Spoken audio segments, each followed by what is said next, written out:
Élodie est une passionnée d'histoire. Et je oui. crois qu'Élodie a une petite fable, enfin quelque chose. Une longue, elle fait 2h30 environ. Allez, Mais on est en direct, alors je fais ce allez-y. que je veux. Ça s'appelle Le pan, l'autruche et les poulets. Très bien. Ah.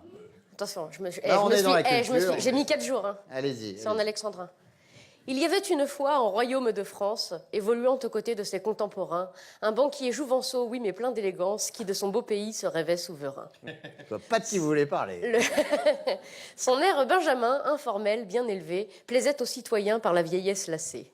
Sa rhétorique désuète et puis tantôt farceuse ravissait fort les nobles et flattait bien la gueuse. Et si jeune notre homme ne l'était qu'à moitié, il faut savoir qu'user, certes, était sa moitié. Car se voulant moderne, ne prenant point maîtresse, il épousa la sienne malgré sa vieillesse. Oh.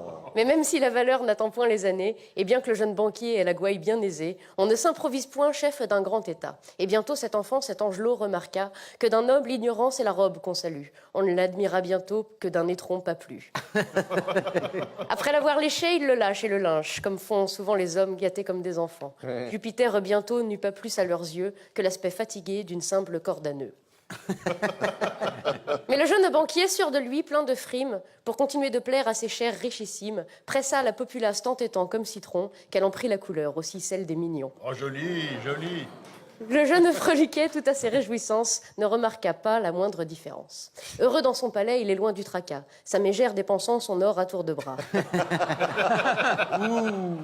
Rien n'est pour elle trop beau, vaisselle, tissu, bibelot, le peuple avait bien faim, elle leur tournait le dos.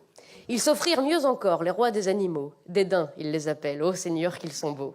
Et pendant que le peuple assemblé dans les rues, vers son précieux palais plein de rage se rue, notre jeune banquier à l'ego invincible, qui de la bourse des pauvres s'était fait une cible, refuse encore d'entendre le grondement sonore, comme celui d'une rivière quand de son lit elle sort. Aucun barrage n'y fait si elle est bien dehors. Et les poussins alors se mettent à crier, empêchant les puissants dans leur couche de ronfler.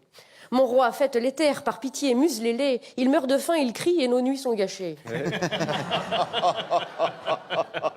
Ô sire, regardez-les, leur piètre éducation ne leur sert même pas à crever sans un son.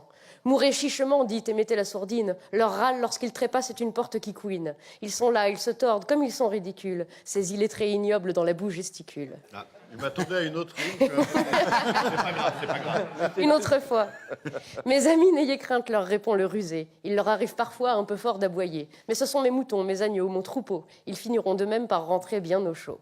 Mais voici maintenant qu'ils retournent les carrosses et détruisent les maisons. Deviendraient-ils féroces?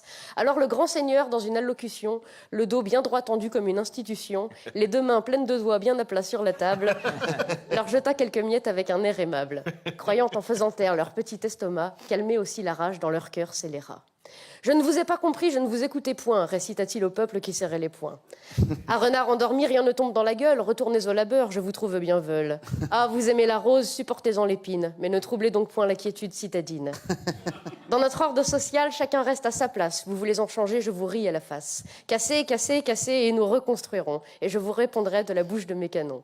Vous voulez un discours, je peux en écrire 100, je peux même faire en sorte que vous m'aimiez quand je mens. Je vous endormirai à grands coups d'entourloupe, car c'est toute une armée que je garde sous ma coupe. Vous vous fatiguerez et rentrerez au champ, bien avant que je tremble, pauvre petite Jean. Il est vrai que le pan peut oser faire l'autruche, se pavaner gaiement tout en gâtant sa cruche.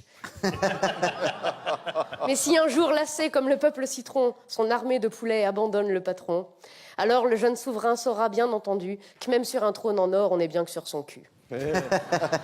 L'injustice est une graine que plantent les puissants et qui pousse sans peine dans les yeux de leurs enfants. Elle leur apprend la haine et à serrer les dents. Elle leur fournit le bois, le manche et même la lame. Elle fait durcir leurs muscles et dévore leurs âmes.